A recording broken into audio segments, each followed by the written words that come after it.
Hello' guys, আশা আৰু আপোনালোক সকলোৱে ভালে আছে। আপোনালোকৰ বাবে সেইটো ভাল খবৰ আহি গ'ল। APSC CC 2025 বৰ্ষৰ পৰীক্ষাৰ নটিফিকেশ্যনটো ফাইনেলি ওলাই গ'ল। ইয়াতে এপ্লাই কৰা লাষ্ট ডেট হৈছে আপোনাৰ 3 মে 2026 চন। এতিয়া ইয়াতে এপ্লাই কৰিব লাগিলে মিনিমাম ক্ৰাইটেৰিয়া কি লাগে, এইবাৰ কোনটো ডিপাৰ্টমেণ্টত কেইটা ভেকেঞ্চি আছে, তাৰপিছত চেলাৰী কিমান হ'ব, এপ্লাই কৰিব লাগিলে কি কি ডকুমেণ্টছ লাগে বা কেনেকৈ এপ্লাই কৰিব লাগিব, এই সকলোবোৰ কথা আমি এই ভিডিঅ'টোতে জানি লওঁ আহক। এইবাৰ APSCত ভেকেঞ্চি যথেষ্ট কম, মাত্ৰ 78টা পোষ্ট আছে এইবাৰ। আৰু ইয়াৰে এক্সামটো হ'ব আপোনাৰ 5 জুলাই। এতিয়া এই 78টা পোষ্টৰ কোনটো ডিপাৰ্টমেণ্টত কেইটা ভেকেঞ্চি আছে চাই লওঁ আহক। ACS যিটো আছাম চিভিল ছাৰ্ভিচ, তাতে আছে 45টা পোষ্ট।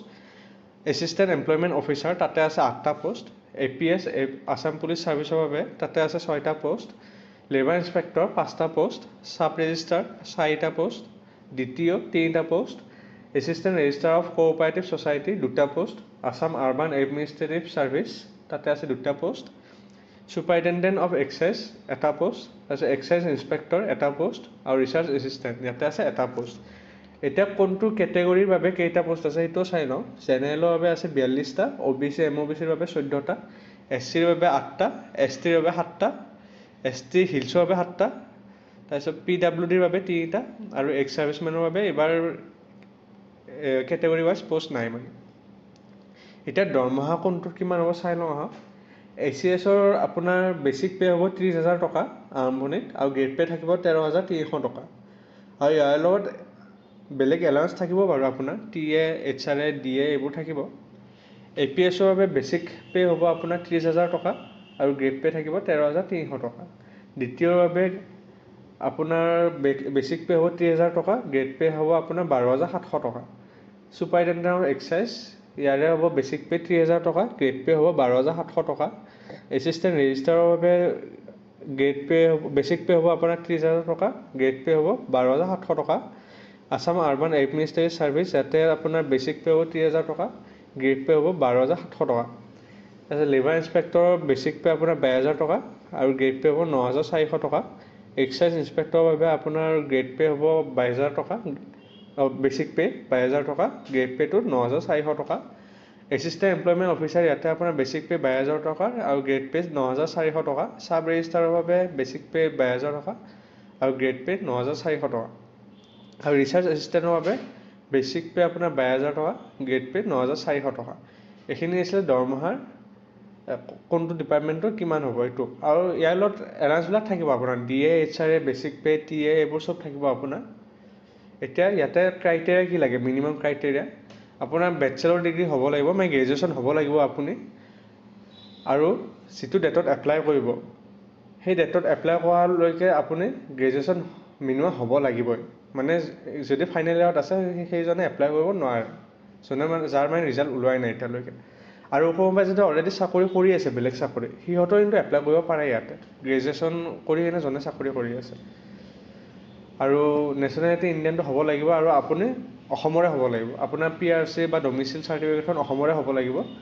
আৰু লেংগুৱেজ আপুনি অসমীয়া জানিব লাগিব, বা অসমীয়া নাজানিলেও আপোনাৰ অসমৰ যিটো অফিচিয়েল ভাষা আছে, আমাৰ অসমতো কিমান বেলেগ বেলেগ জনগোষ্ঠীৰ মানুহ আছে ন, সিহঁতৰ যিটো অফিচিয়েল ভাষা আছে সেই অফিচিয়েল ভাষা যদি এটাও জানে সেইটো চাফিচিয়েণ্ট। এমপ্লয়মেণ্ট এক্সচেঞ্জ থাকিব লাগিব আপোনাৰ, যিকোনো আপুনি যিটো ডিষ্ট্ৰিক্টত বিলং কৰে তাৰ পৰা এমপ্লয়মেণ্ট এক্সচেঞ্জখন হ'লে হ'ল। এতিয়া এজ লিমিট কিমান ইয়াতে, মিনিমাম এজ লিমিট আপোনাৰ 21 বছৰ বয়স আৰু মেক্সিমাম 38 বছৰ বয়স। আপাৰ এজ লিমিটটো সেইটো হ'ল আপোনাৰ জেনেৰেলৰ বাবেহে। SC STৰ বাবে আপাৰ এজ লিমিট আৰু 5 বছৰ বেছি থাকিব, OBC MOBCৰ বাবে আৰু 3 বছৰ বেছি থাকিব, PWDৰ বাবে আৰু 10 বছৰ বেছি থাকিব। আৰু এটা ইয়াতে বস্তু দিয়া আছে small family norm. Small family norm মানে কি, এখন ফৰ্ম আছে, ডিক্লেৰেশ্যন ফৰ্ম এখন আছে, সেই ফৰ্মখন আপুনি ডাউনলোড কৰি ফিল আপ কৰিব লাগিব। এই ফৰ্মখন আপুনি আমাৰ এই ৱেবছাইটটোতে হ'ব, তলৰ পিনে পাই যাব, আপোনাক মই দেখাই দি আছোঁ ক'ত পাব। এতিয়া এপ্লিকেশ্যন ফিজ কিমান, ইয়াতে এপ্লাই কৰিব লাগিলে এপ্লিকেশ্যন ফিজ আপোনাৰ জেনেৰেল কেটেগৰীৰ বাবে 297 টকা, MOBC OBCৰ বাবে 197, SC STৰ বাবে 47। তাৰপিছত BPL কেণ্ডিডেট যিবোৰ আছে, সেইটো যিকোনো কাষ্টৰে হ'ব পাৰে, সিহঁতৰ বাবে 47, PWD কেণ্ডিডেটৰ বাবে 47 আৰু ওমেনবিলাকৰ বাবে 47, মহিলাসকলৰ বাবে 47 আৰু। এতিয়া ইয়াতে কেনেকৈ এপ্লাই কৰিব লাগিব, এপ্লাই কৰিব লাগিলে আপুনি আমাৰ এই প্লেটফৰ্মটোতে সহজতে আহি যাব ষ্টাডি মেৰ' কেৰিয়াৰ্ছ। তাৰপিছত আপুনি তলৰ পিনে গৈ থাকিব, তলৰ পিনে গৈ কেনে আপুনি এই ইম্পৰ্টেণ্ট ৱেবলিং ছেকশ্যন এইটোত আহি যাব। ইয়াতে অনলাইন এপ্লিকেশ্যন ফৰ্ম বুলি আছে, ইয়াতে ক্লিক কৰি দিব। ক্লিক কৰি দিলে এনেকৈ আপোনাৰ APSCৰ ৱেবছাইটটো খোলা হ'ব, অফিচিয়েল ৰিক্ৰুটমেণ্টৰ পৰ্টেলটো। তাৰপিছত আপুনি ইয়াতে ৰেজিষ্টাৰ কৰি ল'ব। প্ৰথমে ৰেজিষ্টাৰ কৰি আপোনাৰ যিটো phone number, active phone number আছে, ইমেইল ৰেজিষ্টাৰ কৰি ল'ব। তাৰপিছত আপুনি লগ ইন কৰি আপোনাৰ সকলোখিনি ডিটেইলছ দি দিব। এতিয়া আপোনাৰ যে ক'লো স্মল ফেমিলি নৰ্ম বা ডিক্লেৰেশ্যন ফৰ্ম এখন আছে, ডিক্লেৰেশ্যন ফৰ্মটো আপুনি ইয়াতে পাই যাব। এইটো লিংকত ক্লিক কৰি দিব। এইখন হৈছে আপোনাৰ ডিক্লেৰেশ্যন ফৰ্ম। এইখন আপুনি ডাউনলোড কৰি ল'ব। ডাউনলোড কৰি উঠি আপোনাৰ ইয়াতে নাম বা ইয়াতে কি পোষ্টৰ কাৰণে এপ্লাই কৰিব বিচাৰিছে, ইয়াতে পোষ্টটো আপোনাৰ ইয়াতে CC এক্সাম বুলি লিখি দিব আৰু এডভাৰ্টাইজ নাম্বাৰটো ইয়াতে লিখি দিব। আৰু আপোনাৰ ফেমিলি ডিটেইলছ, এইবোৰ মানে বিয়া হৈছে অলৰেডি, সিহঁতৰ ফেমিলি ডিটেইলছটো দিব দিছে ইয়াতে। বিয়া নোহোৱাবিলাক বাৰু ইয়াতে ফিল আপ কৰিব নালাগে আকৌ। আৰু আপোনাৰ প্লেচ আৰু ডেট, প্লেচত আপুনি হ'ল ডিষ্ট্ৰিক্টটো দি থ'ব পাৰে বা আপোনাৰ ভিলেজ বা টাউনটোও দি থ'ব পাৰে। আৰু ডেটটো আপুনি যিদিনা ফিল আপ কৰি কিনে আপলোড কৰিব সেইটো ডেট দি থ'লে হ'ল আপোনাৰ ছিগনেচাৰটো।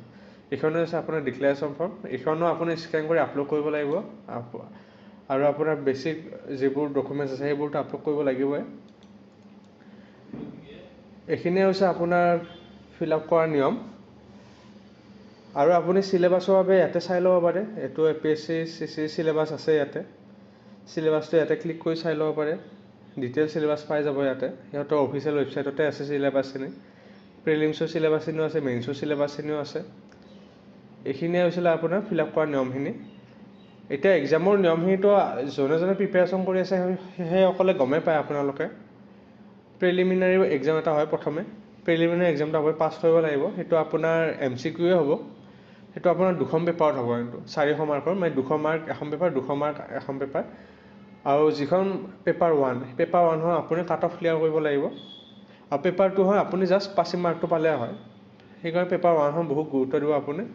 তাতে আপোনাৰ যিটো ডিটেইল চিলেবাছ আছে, চিলেবাছ চাই ল'ব কোনটো ছাবজেক্টৰ বা কি টপিকৰ পঢ়িব লাগে, ডিটেইলছটো পঢ়িব লাগিবই। তাৰপিছত প্ৰিলিমিনাৰী হোৱাৰ পাছত আপোনাৰ মেইন এক্সাম, তাতে হ'ব আপোনাৰ 6খন paper, MCQ plus essay type হ'ব। তাতে আপুনি ডিটেইলছখিনি চাই ল'ব। আৰু তাতেতো এখন পেপাৰ চিলেক্ট কৰিব লাগিব। আপুনি কোনটো টপিকৰ পেপাৰ দিব বিচাৰে সেইটো চিলেক্ট কৰিবই লাগিব। আপুনি ডিটেইলছখিনি চাই ল'ব পাৰিব। APSC যিটো চিলেবাছ আছে এই চিলেবাছত ক্লিক কৰি চাই ল'ব পাৰিব। তাৰপিছত আপোনাৰ ইণ্টাৰভিউ হ'ব, ফাইনেল ইণ্টাৰভিউ এটা হয় মেইন এক্সামৰ পিছত। এইখিনিয়ে হৈছে আমাৰ APSC এক্সামৰ নিয়ম কানুনখিনি। এতিয়া আপুনি যদি এনেকৈ আৰু চাকৰি এডভাৰ্টাইজ ৰেগুলাৰলি পাই থাকিব বিচাৰে, তেতিয়াহ'লে আপুনি এই চেনেলটো লাইক কৰি দিব, ছাবস্ক্ৰাইব কৰি দিব। নহ'লে আপুনি ষ্টাডি মেৰ' কেৰিয়াৰ্ছৰ হোৱাটছএপ চেনেল বা টেলিগ্ৰাম চেনেলটো ইয়াতে জইন কৰি ল'ব পাৰে। নহ'লে আপোনাৰ ইমেইলটো ইয়াতে দি দিব পাৰে। আপুনি ৰেগুলাৰ চাকৰিৰ নতুন ন'টিফিকেশ্যন পাই থাকিব। ধন্যবাদ।